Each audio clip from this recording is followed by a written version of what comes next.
Hello everybody and welcome back. Today we're going to be talking about the sneaky ways that influencers try to trick you into spending money.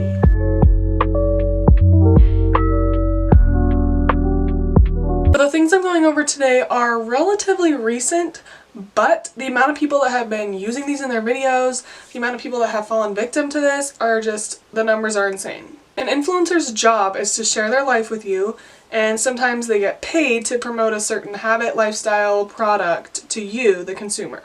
For example, a brand like Apple, Nike, Bloom is a big one, might pay an influencer to promote a certain product or talk about it in a positive way to their audience. They do this in the hopes that the people watching and following the influencer will want to buy that product because they trust the opinion of the influencer. So because these brands are sponsoring or partnering with these influencers in order to gain money, they want these promotions to come off as natural and from the mind of the influencer rather than something they're being paid to talk about. So for this reason, influencers and brands have started agreeing to not disclose these sponsorships. And in some cases, brands will even offer to pay more if influencers don't say that they're being sponsored. Now, this is extremely deceptive because influencers build relationships with their followers and their followers feel like they can trust them. So when an influencer says they really like this product, the people who follow them may be more likely to buy it because it's been endorsed by this person that they trust and have followed for a long time.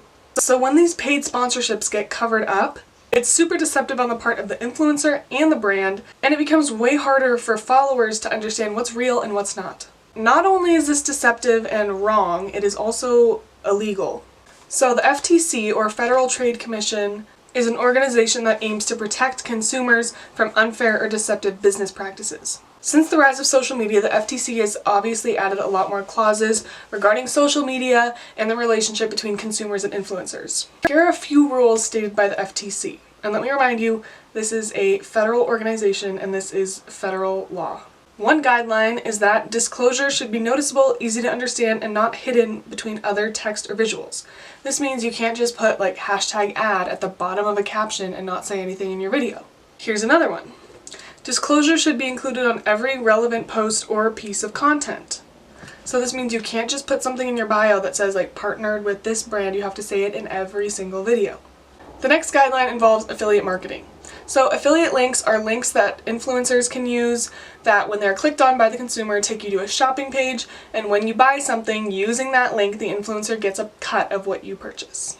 And this rule says, when using affiliate links, clearly state the material connection, such as this is a paid link or this post contains affiliate links. This means that you can't just say, press the link in my bio to like go buy this. Influencers have to say that when you click on that link, they are getting part of that money. This one is a huge one. For videos, disclosure should be audible and visible, ideally at the beginning and throughout the video as necessary.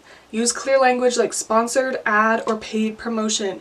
Don't say things like collab or working with the brand. If you're scrolling through Instagram or TikTok, it is not difficult to find videos where an influencer is just raving about a product, they don't say anything about a sponsorship, and you think, wow, this must really be a great thing, maybe I should buy it. Next time when that happens, click on the bio, click on the description, scroll to the bottom, look around, and I guarantee in more cases than not, you'll find hashtag ad, hashtag partner, hashtag sponsored, and sometimes the influencer doesn't say anything about it, which is illegal. So how do we as an audience fight back to make sure that our hard-earned money isn't being used as a stepping stone for other people to get a payout? First of all, it's important to realize that although you may feel like you know this person since you've watched their videos for so long, you've followed their journey for so long, you don't actually know them, and yes, they would do this to you. Second, if someone's talking too much or too highly about a product, be skeptical. Some influencers are literally known for refusing to talk about a product unless they're being paid to do so. So if something seems a little bit fishy, it probably is. Third, we kind of went over this, but if you notice someone like going crazy over a product, check the description and make sure that you're in the know about whether they're getting paid to like rave about this product or not.